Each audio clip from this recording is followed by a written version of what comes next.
ભય ભૂખ અને ભ્રષ્ટાચાર ફેલાવી રહેલી ભાજપા સરકાર ટેન્શનમાં આવી ગઈ છે। 8 પાસ ગૃહમંત્રી દ્વારા આજે એમના ઘરે, એમના મમ્મી પાસે, એમના કુટુંબીજનો, જે એમના પત્ની કે જે અન્ય લોકો ત્યાં રહે છે, એક પરિવાર રહે છે, એ પરિવારને ધમકાવવાનું આ લોકોએ આમ આદમી પાર્ટીના તમામ વ્યક્તિઓની પાછળ લગાડી દીધી છે। સામ દામ દંડ ભેદ નીતિ તમામ પ્રકારની અપનાવી અને આની તકલીફો આ ભય ભૂખ અને ભ્રષ્ટાચાર ફેલાવતી ભાજપા સરકારને 100% થશે અને 8 પાસ ગૃહમંત્રીને ખાસ થશે ને એના દ્વારા આઈપીએસ અધિકારી જે ભણી ગણી અને આ પોસ્ટ પર પહોંચ્યા છે એ લોકો કોઈ પણ જાતના વિચાર કર્યા વગર સાચું ખોટું કોઈ નિર્ણય નથી લઈ શકતા અને 8 પાસ વ્યક્તિના ઇશારા પર યેન કેન પ્રકારે ડરાવવા, એવા લોકોને રાજકારણમાંથી દૂર કરવા માટે એમના પરિવાર સુધી પહોંચવું, એમની વૃદ્ધા માતા સુધી પહોંચવું, એમને ધમકાવવા, જે ખરેખર જે અત્યારે રાજનીતિ ચાલી રહી છે ખૂબ ખતરનાક આગળ જતાં સાબિત થવાની છે। ગુજરાતની અને ભારત દેશની હાલત અને લોકોની હાલત આ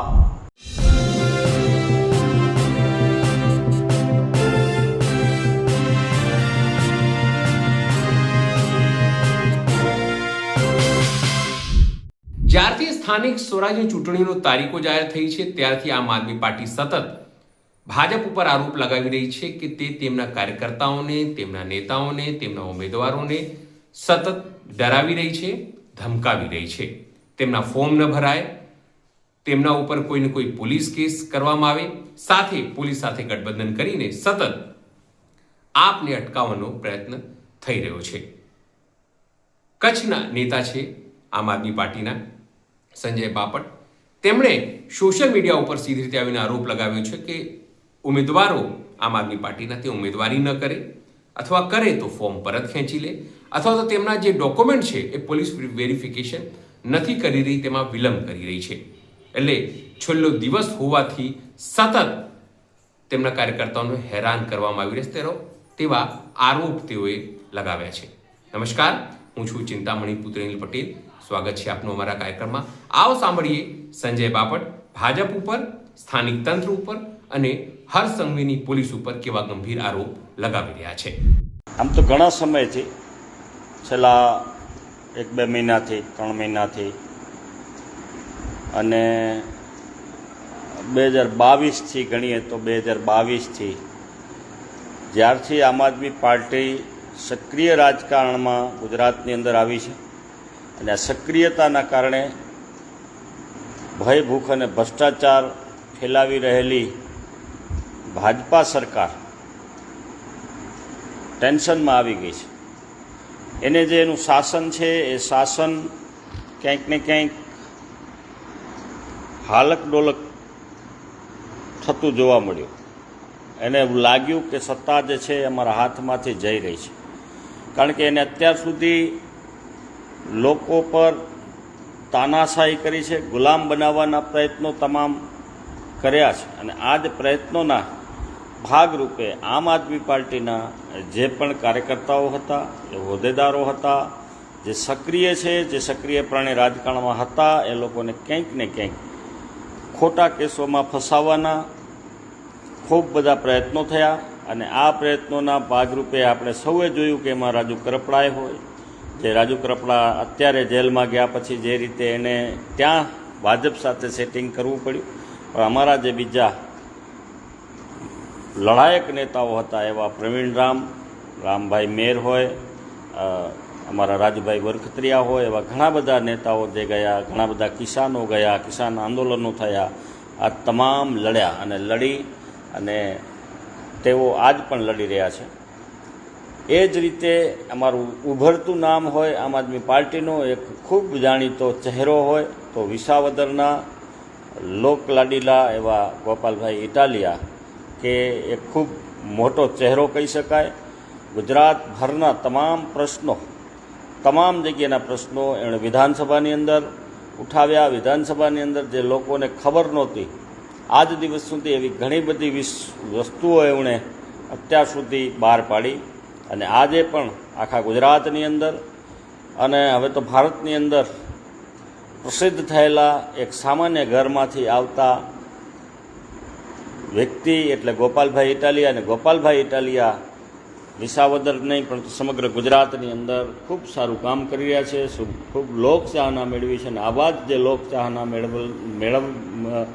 મેળવી રહેલા એક વ્યક્તિ, એક યુવાનને હેરાન પરેશાન કરવાનું ક્યાંય બાકી નથી રાખ્યું. એમને એમની રીતે તો હેરાન પરેશાન કર્યા છે, પરંતુ હવે 8 પાસ ગૃહમંત્રી દ્વારા આજે એમના ઘરે, એમના મમ્મી પાસે, એમના કુટુંબીજનો, જે એમના પત્ની કે જે અન્ય લોકો ત્યાં રહે છે, એક પરિવાર રહે છે, એ પરિવારને ધમકાવવાનું, જે સોસાયટીના સિક્યુરિટી ગાર્ડને ધમકાવવાનું, યેન કેન પ્રકારે પ્રેશર ઊભું કરી અને જે ટેકનિક અત્યારે અપનાવી રહ્યા છે એ રીતે પોલીસને આગળ કરીને, વહીવટીતંત્રને આગળ કરીને, અને અમારા ગોપાલભાઈ ઇટાલિયાએ કીધું કે અમુક 4-5 દલાલ આઈપીએસ અધિકારીઓ હશે, પરંતુ હવે હાલની પરિસ્થિતિ એવી છે કે સમગ્ર ગુજરાતની તમામ પોલીસને આ લોકોએ આમ આદમી પાર્ટીના તમામ વ્યક્તિઓની પાછળ લગાડી દીધી છે. સામ દામ દંડ ભેદ નીતિ તમામ પ્રકારની અપનાવી,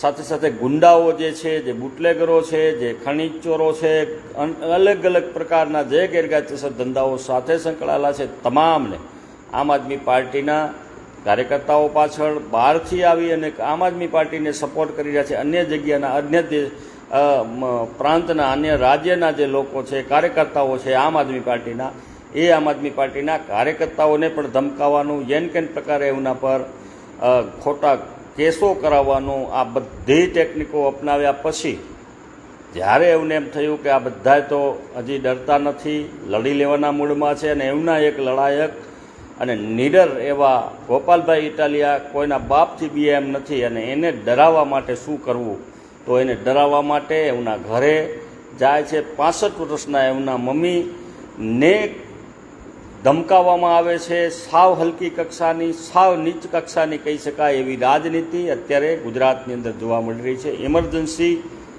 લાગુ કરવી પડે એવી પરિસ્થિતિ અત્યારે 8 પાસ ગૃહમંત્રીએ કરી દીધી છે. એમના ઉપર જે એમને આકા હશે એ આકા એને જે રીતે આદેશ આપી રહ્યા છે, એટલે યેન કેન પ્રકારે ડરાવવા, ધમકાવવાનો પ્રયત્ન થઈ રહ્યો છે. પરંતુ આમ આદમી પાર્ટીના તમામ કાર્યકર્તાઓ કોઈના બાપથી ડરવાના નથી, જેલથી ડરવાના નથી, ફાંસીથી ડરવાના નથી, કારણ કે આમ આદમી પાર્ટીના ખેસની અંદર જ બાબા સાહેબ આંબેડકરના સંવિધાનનો કલર અને શહીદ ભગતસિંહનો પીળો કલર અને બ્લુ કલર આ બંને છે, અને એ બંને પહેરીને તમામ હોદ્દેદારો, તમામ કાર્યકર્તાઓ, સ્નિષ્ઠ કાર્યકર્તાઓ અમારા દરરોજ નીકળી પડે છે. અને આ સિસ્ટમની સામે લડવાનું છે, લડશું. અને આની તકલીફો, આ ભય, ભૂખ અને ભ્રષ્ટાચાર ફેલાવતી ભાજપા સરકારને 100% થશે, અને 8 પાસ ગૃહમંત્રીને ખાસ થશે. અને એના દ્વારા આઈપીએસ અધિકારી જે ભણી ગણી અને આ પોસ્ટ પર પહોંચ્યા છે, એ લોકો કોઈ પણ જાતના વિચાર કર્યા વગર સાચું ખોટું કોઈ નિર્ણય નથી લઈ શકતા. અને 8 પાસ વ્યક્તિના ઇશારા પર આટલી બધી હલકી કક્ષાએ જઈ અને એક મહિલા, એક વૃદ્ધા, એક રાજકારણમાં ક્યાંય સક્રિય નથી, પરંતુ એક રાજકીય વ્યક્તિના, એક ધારાસભ્યના અને એક લોકલાડીલા વ્યક્તિના માતા હોવાનો ખાલી દંડ એમને ભોગવવો પડે એવી પરિસ્થિતિ અત્યારે ઊભી કરી દીધી છે. ગોપાલભાઈ ઇટાલિયાની સાથે તો ગુજરાત છે, એમના પરિવાર સાથે ગુજરાત છે, અને હવે તો સમગ્ર ભારત દેશ એમની સાથે છે.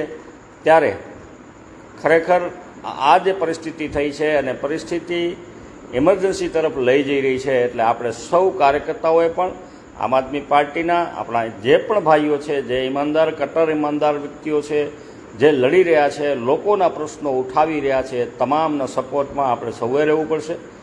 ગોપાલભાઈ ઇટાલિયા અને એમના ખાસ કરીને એમના જે માતા અને એમના પરિવાર સાથે જે આજે ઘટના બની છે, અને જે પોલીસને આગળ કરી અને એમના માતાને ધમકાવવાના, ડરાવવાના તમામ પ્રયત્નો થયા, એમના આ સોસાયટીના સિક્યુરિટી ગાર્ડને પણ ત્યાં ધમકાવવાના પ્રયત્નો થયા. ગોપાલભાઈ ઇટાલિયા વિસાવદરના ધારાસભ્ય છે, એના વિસ્તારમાં રહે છે, વિધાનસભાની અંદર પણ જતા હોય છે, ત્યારે એવી કઈ જરૂરતો આવી ગઈ કે જે એમના ઘરે એને જવા અને શોધવા જવાની ફરજ પડે છે. જે વ્યક્તિ વિસાવદરમાં રહે છે, વિસાવદરના ધારાસભ્ય છે, વિસાવદરથી ચૂંટાયેલા વ્યક્તિ છે, લોકોની વચ્ચે રહે છે, 24 કલાક હાજર મળી રહે છે, એવા વ્યક્તિને ગોતવા માટે જ્યારે ઘરે નથી ત્યારે જઈ અને ખાસ કરીને દબાવ પ્રેશર ટેકનિક અપનાવવાના પ્રયત્નો કરવામાં આવી રહ્યા છે, જે ખરેખર આ રાજનીતિને ક્યાંય સોંપતા નથી. રાજનીતિ છેલ્લી પારી, છેલ્લી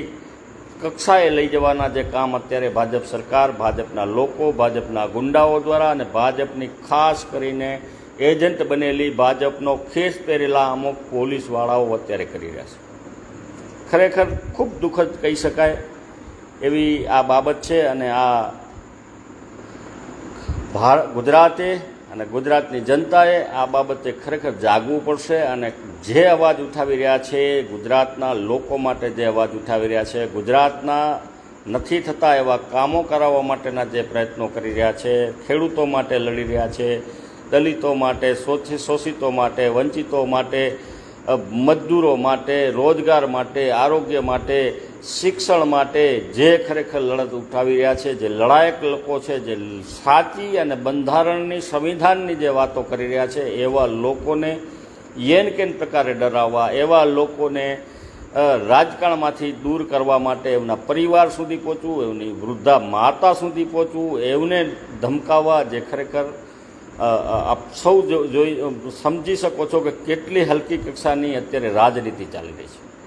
અને પોલીસને પણ જણાવવાનું કે ભાઈ તમે ખરેખર સેવા સુરક્ષા સેતુના શપથ લીધા છે, લોકોની સાચી સેવા કરવાના, લોકોને સુરક્ષા પૂરી પાડવાનું કામ જે શપથ લીધા છે ને તમે નોકરી કરી રહ્યા છો. તમારે આવી નોકરીઓ કરવા કરતાં એની પાસેથી આવી બધી વસ્તુઓ લેખિત લઈ લેવી જોઈએ. જે તમારા 8 પાસ હોય, ગૃહમંત્રી હોય, IPS અધિકારી, SP હોય, IG હોય, DGP હોય કે PI હોય, જે પણ લોકો તમને આદેશો આપે છે ને જે ખોટા આદેશો છે, આ તમામ આદેશો છે એ તમારે એમની પાસે લેખિત મેળવવા જોશે. આજે તમારી પાસે જે રીતે પોલીસના કર્મચારીઓ પાસે, પોલીસના ભાઈઓ બહેનો પાસે જે રીતે અત્યારે આ સરકાર કામ કરાવી રહી છે, જે ટેકનિકથી કામ કરાવી રહી છે, તમામ વસ્તુ અત્યારે ખુલ્લી કરવાની જરૂર છે. પોલીસના સારા પણ વ્યક્તિઓ છે અને પોલીસના એ સારા વ્યક્તિઓને પણ જણાવવાનું કે તમે આ જે પ્રેશર ટેકનિક થઈ રહી છે અને લોકશાહીનું જે હનન થવા જઈ રહ્યું છે એના ક્યાંય ભાગીદાર ન બનો. આવનારા સમયમાં આવનારી તમારી પેઢી તમને પૂછશે કે તમે ખરેખર ક્યાં હતા. આ અંગ્રેજોની જે સરકાર હતી એ અંગ્રેજોની સરકારની અંદર તમે દમન કરવા માટે, સાચા માણસોને દબાવવા માટેના જે કામો કર્યા છે તો એ આવનારી તમારી પેઢી માટે પણ ખૂબ નુકસાન કરતા છે. એટલે જે રીતે અત્યારે તાનાશાહી ચાલી રહી છે, જે રીતે લોકોને, ઈમાનદાર લોકોને ભય, ભૂખ અને ભ્રષ્ટાચારની આ સિસ્ટમ સામે લડવા, ભાજપના લોકો સામે લડવા માંગતા લોકોને દબાવવાના પ્રયત્ન થાય છે, એના પરિવાર સુધી પહોંચાય છે, એના માતાને દબાવવાના પ્રયત્નો થાય, એના સિક્યુરિટી ગાર્ડને કરવાના પ્રયત્નો થાય.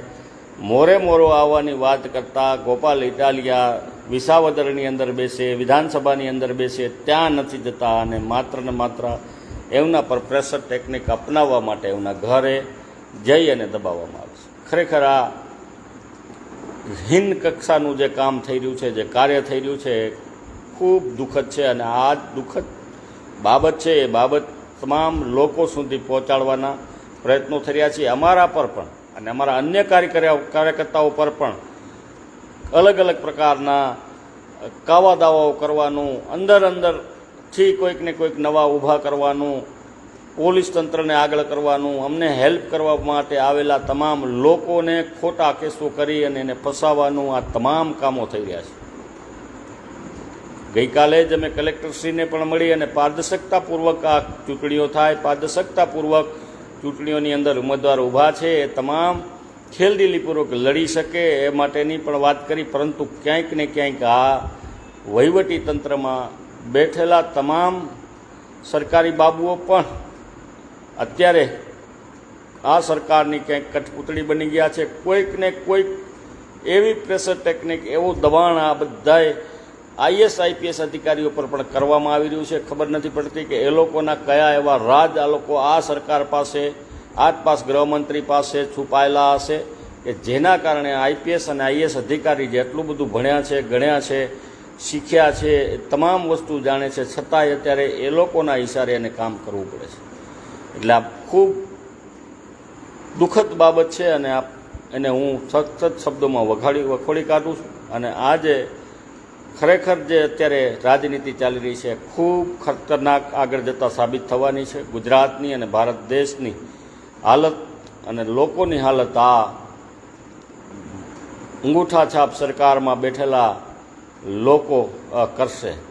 એમના એફસ્ટીન ફાઇલમાં નામો છપાવવા માટે, એમની કમજોરીઓ છુપાવવા માટે, એમના ગેસ, ડીઝલ, પેટ્રોલના અન્ય જે અત્યારે તકલીફો પડી રહી છે એ તમામને દબાવવા માટે ક્યાંક ને ક્યાંક નવા ગંતકડા કરવાના, એને આગળ વધારવાના, લોકોને લાઈનોમાં ઊભા રાખવાના, લોકોને દબાવવાના, લોકો પર ને ગુલામ બનાવી રાખવાના તમામ પ્રયત્નો આ અત્યારે અંગ્રેજ જેવી સરકાર જે છે, ઈસ્ટ ઇન્ડિયા કંપની જેવી સરકાર છે, એના દ્વારા થઈ રહ્યા છે. એટલે આ જે અત્યારે ગોપાલભાઈ ઇટાલિયા અને એમના પરિવાર સાથે, એમના માતા સાથે થયું છે એને હું સખત શબ્દોમાં વખોડી કાઢું છું અને તમામ અમારી ગુજરાતની જનતાને પણ જણાવું છું કે આવી તમામ બાબતોમાં સારા, સાચા, ઈમાનદાર વ્યક્તિઓને તમે સાથ સહકાર આપશો, નહીં તો હાલત એ બોલતું બંધ કરવાના પ્રયત્નો થશે, એમને ક્યાંક ને ક્યાંક જેલમાં પૂરવાના પ્રયત્નો થશે કે અન્ય ટેકનિકો અપનાવવામાં આવશે.